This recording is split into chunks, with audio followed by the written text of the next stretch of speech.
a matter of life and death, a road either to safety or to ruin. Hmm. I mean, when a text opens with a statement that heavy, the margin for error it instantly evaporates. We are looking at a literal binary here, survival or destruction. There's no middle ground, no consolation prize for participating. Yeah, it really forces a completely different mindset. The text we are examining today treats conflict not as some, chaotic clash of wills or a test of brute courage. Right. It's an unforgiving science. It asserts from the very first line that this subject can on no account be neglected.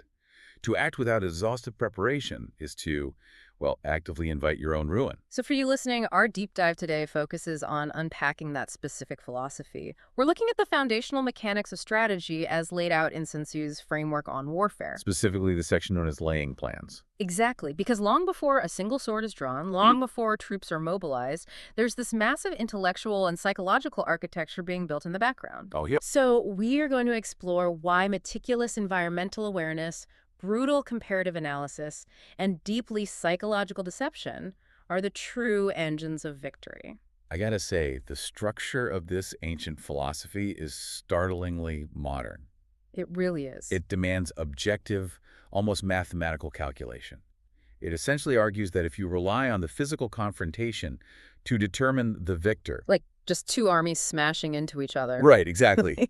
If you do that, you have already failed at the core task of leadership. Which begs the immediate question. If this is truly a matter of life and death, and you can't just rely on the physical strength of your army, where do you even begin the calculation? Well, the text provides a really rigid diagnostic framework. It identifies 5 constant factors that absolutely must govern every strategic deliberation. But instead of just, listing them out like a table of contents, let's look at the underlying problem these factors are actually trying to solve, because warfare is inherently about overcoming massive friction. Friction is the perfect word for it, and the most immovable friction comes from the environment itself. The text categorizes this into 2 of the 5 factors, which are heaven and earth. Now, heaven sounds incredibly mystical, maybe even superstitious to modern ears. Yeah, yes. But the text defines it in purely operational terms. Heaven signifies night and day, cold and heat, times and seasons. It's basically the climate and the clock. It's the uncompromising reality of nature. I mean, you cannot negotiate with a winter storm. Right. And you definitely can't demand that the sun stay up for 3 more hours so your troops can finish a march. Heaven represents those temporal and atmospheric conditions that are entirely outside of human control. You don't manage heaven. No, you survive it by anticipating it. And if heaven is what the weather is doing, earth is where you are standing. The text defines earth as distances great and small, danger and security, open ground, and narrow passes. Basically, the chances of life and death based purely on topography. Because a brilliantly conceived battle plan is, well, functionally worthless if it requires funneling 80,000 troops through a single muddy ravine. Yeah, that's not going to work out. Not at all. Earth dictates the physical geometry of your options. By forcing a commander to calculate heaven and earth before anything else, the text ensures the strategy is anchored in physical reality, not just theoretical ambition. So you have the unyielding friction of the natural world. To survive that, you obviously need an organization capable of enduring it, which brings us to the human elements of the framework. Right. The very first factor listed, even before the environment, is the moral law. The text defines this as causing the people to be in complete accord with their ruler, willing to follow him regardless of their lives, undismayed by any danger. Total unity of purpose. I do have to push back a little on this, though. Complete accord and following regardless of their lives. I mean, is that just a philosophical way of demanding blind fanaticism? It sounds dangerously close to a cult of personality. I get why you'd say that, but it's a vital distinction to make here. If we look closely at the operational focus of the text, this isn't about brainwashing. Okay. It is about an absolute alignment of survival and objective. If the soldiers believe the commander's goals run counter to their own survival, the army fractures the moment it faces real danger. Ah, I see. Yeah. The moral law is the unbreakable conviction that the leadership and the ranks are bound by the exact same fate. Without that foundational trust, the psychological pressure of warfare will just shatter the organization. That makes the fourth factor incredibly daunting then. Because if the moral law relies on trust, the commander has to actively earn it. The text mandates 5 necessary virtues for a leader. Wisdom, sincerity, benevolence, courage, and strictness. It's a very delicate psychological equilibrium. You need wisdom to formulate the plan, sincerity to communicate it honestly, benevolence to ensure the welfare of the troops. Courage to act decisively in the face of the unknown. Exactly. And strictness to maintain the standard. And if that balance tilts too far in any direction, the whole system breaks. Like, benevolence without strictness breeds entitlement and chaos. Right. But strictness without benevolence breeds resentment and mutiny. Which leads directly into the final factor, the actual mechanism that enforces that strictness. Method and discipline. This is the factor that genuinely surprised me, honestly. The text defines method and discipline as the marshaling of the army in its proper subdivisions, the graduations of rank, the maintenance of roads by which supplies reach the army, and the control of military expenditure. Yep.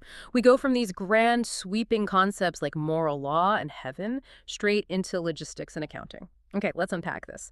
Why is the control of military expenditure elevated to the exact same foundational level as the courage of the commander? Because an army marches on its stomach and its treasury. Strategy isn't just high-minded philosophy. It is cold, hard logistics. You can possess the most inspiring moral law, your commander can possess legendary courage, but if the supply roads wash out and the treasury runs dry, your soldiers will starve and your army will dissolve. So the text weaves human psychology, natural forces, and operational budgeting into a single, indivisible ecosystem. Exactly. And there's an absolute rule here. Knowing these 5 heads leads to victory. Ignorance of them leads to failure. But establishing that internal foundation is only half the equation, right? You could build the most disciplined, well-funded, morally aligned army in the world. Does that guarantee victory? No, because your enemy might have done the exact same thing. Which forces us into the brutal math of comparative analysis. You don't exist in a vacuum. The text outlines 7 specific points of comparison, 7 questions a leader must ask to measure themselves against the opponent. And it claims that by answering these 7 questions, one can definitively forecast victory or defeat. The sequence of these questions is really revealing. First, which sovereign has the moral law? Second, which general has more ability? Third, who holds the advantages of heaven and earth? Which is effectively running a diagnostic comparison of those 5 constant factors we just talked about. Right. But then the questions drill down into hard operational metrics. Question 4, on which side is discipline most rigorously enforced? Question 5, which army is stronger? Question 6, which officers and men are more highly trained? And question 7, in which army is there the greater constancy both in reward and punishment? You know, it's fascinating. Notice how physical strength is just one variable among 7. Yeah, it feels less like a medieval battlefield and more like the front office of a modern sports franchise. It's like ancient Moneyball. Exactly. You aren't just looking at which side looks more intimidating, you are analyzing specific, measurable metrics of organizational health. But I want to zero in on question 7, greater constancy in reward and punishment. Is the predictability of a promotion or a demotion really on the same level as question 5, which is having a physically stronger army? Why does psychology and HR policy trump muscle? Think about the cognitive load on a soldier in a chaotic environment. A physically massive army that lacks discipline is essentially just an armed mob. Right. It takes immense energy to direct, and it is highly reactive.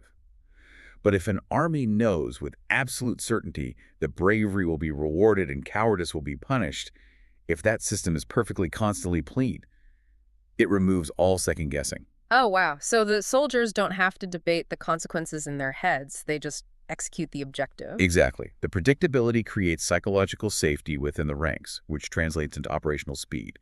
That constancy acts as a force multiplier. A smaller, highly disciplined force that moves with immediate precision will consistently dismantle a larger, heads-in force that doesn't trust its own leadership. The text is incredibly blunt about what to do with this analysis, too. It states that the general who listens to this counsel and acts on it will conquer, so retain that general. Yeah. But the general who ignores this comparative analysis will be defeated. Dismiss him. Zero tolerance for ego or sentimentality. If the general refuses to run the calculations or ignores the hard data, because it hurts their pride, you remove them from command immediately. So the spreadsheets are finalized. You've diagnosed your 5 factors. You've run the 7 comparisons. You know your strengths and your opponent's weaknesses. But eventually, those plans have to enter the real world. They do. And the text acknowledges that the real world is infinitely chaotic. It dictates that while heeding the rules, you must also avail yourself of helpful circumstances over and beyond the ordinary rules, modifying your plans as circumstances become favorable. Because the rigid preparation we just discussed exists solely to enable this flexibility. You build an unbreakable foundation precisely so you can adapt without your organization collapsing. But you don't just sit around hoping for favorable circumstances to magically appear, right? You have to manufacture them. Yes. And you manufacture them through what might be the single most famous defining maxim of this entire text. All warfare is based on deception. Every ounce of that meticulous organization, Yeah. the budgeting, the moral alignment, the supply roads, it is all constructed to support and execute a framework of absolute deception. Here's where it gets really interesting for me. It's like a poker game, right? It's not just playing your cards, it's playing the opponent. You're actively managing the enemy's perception of reality. 100%.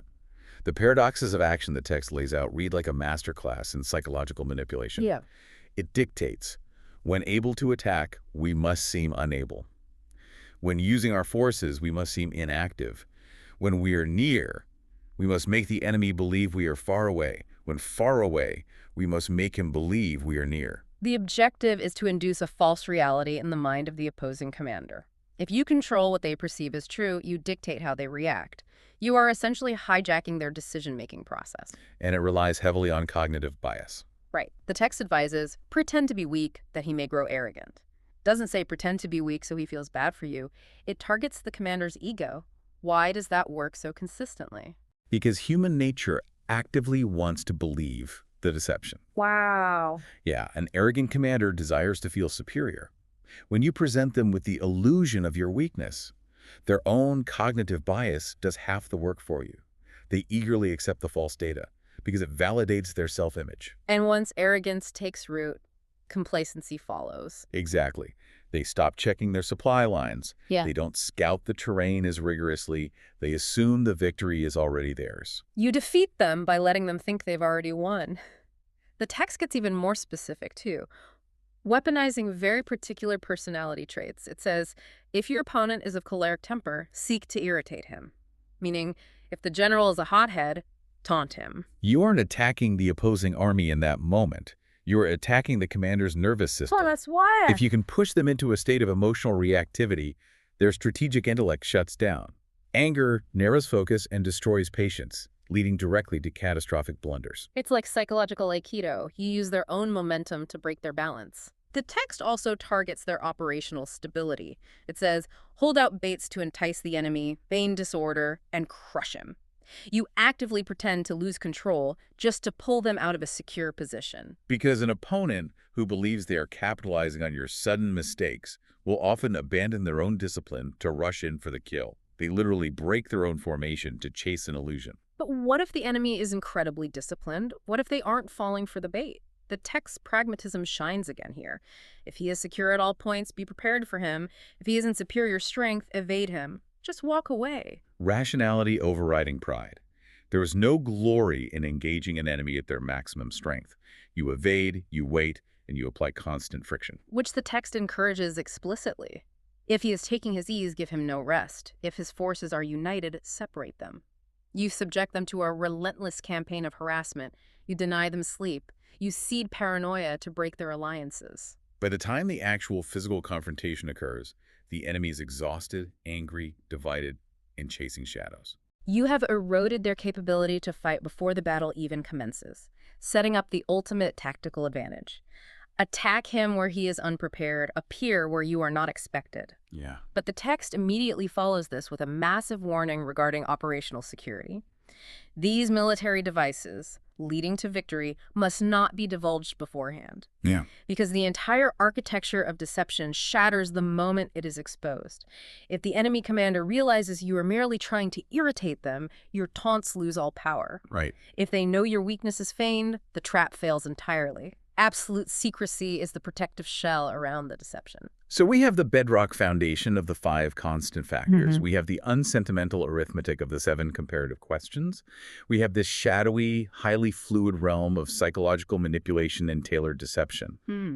All of these separate threads pull together into one final overarching principle, the absolute metric that determines the fate of armies, the temple of calculations.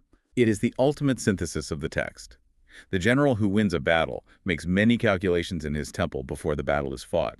The general who loses makes but few calculations beforehand. It sets up a stark mathematical reality. Many calculations mean victory, few calculations mean defeat, and then the text drives the point home with chilling clarity. How much more no calculation at all? It is by attention to this point that I can foresee who is likely to win or lose. It's incredible. So what does this all mean for the listener? I really want to linger on the concept of the temple. The phrase, in his temple ere the battle is fought, before the battle is fought. The temple represents a space of objective isolation. It is the cognitive environment where a leader steps away from the noise, the ego, and the chaos of the front line to actually process the data. It's where you weigh the moral law, assess the unyielding realities of heaven and earth, evaluate the psychology of the commanders, scrutinize the supply chains. Run the 7 comparative metrics. Yes, and design the precise illusions required to break the enemy's mind. The text is making a radical argument here. Victory is entirely an intellectual exercise first. The physical clash of forces is merely the final audit of that intellectual work. Like a printer outputting a document. The printer isn't writing the story, it's just manifesting the keystrokes that were already typed. That is a perfect way to conceptualize it. If a general steps onto the battlefield without having done that exhaustive, multi-layered cognitive work in the temple, they have already lost. The enemy simply has to execute the inevitable outcome of that failure. Wow. The battlefield only reveals the accuracy of the calculations made in the temple. What a profound shift in perspective. We started this deep dive with the heaviest of stakes, a matter of life and death, safety, or ruin. And we watched how this philosophy strips away the romance of warfare, replacing it with the relentless friction of the environment, the necessity of absolute internal alignment, and the cold reality of logistical discipline. We saw how survival requires an unflinching, unsentimental comparison against the competition, measuring discipline and psychological constancy above raw physical power. We explored the dark arts of flexibility, how an opponent's own arrogance, anger, and desire can be weaponized against them to dismantle their strategy from the inside out. Yeah. And finally, we arrived in the quiet isolation of the temple, where the sheer volume of objective calculation dictates the physical reality of success. It is the absolute triumph of rigorous thought over brute force. But, as we close out this analysis, there's a lingering contradiction woven into this text that demands to be addressed. A final puzzle piece that completely recontextualizes everything we've just discussed. I have a feeling this is going to fundamentally complicate that quiet time in the temple. What is it? Well, the framework establishes 2 absolute truths.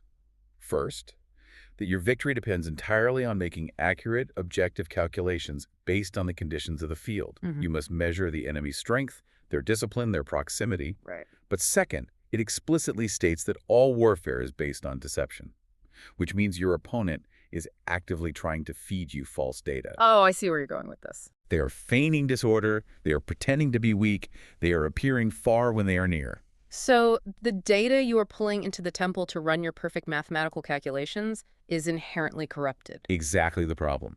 If all warfare is based on deception, and your victory depends entirely on making more calculations than your opponent, how can you ever truly be sure that the data you're using for your calculations isn't simply an illusion planted by your enemy to trigger your own cognitive bias? Man, that is a truly terrifying thought. Are you calculating reality, or are you just calculating the trap they built specifically for you? How do you measure the depth of the illusion? It's the ultimate paradox. That is a question that will keep any leader up at night. For you listening, thank you for joining us on this deep dive.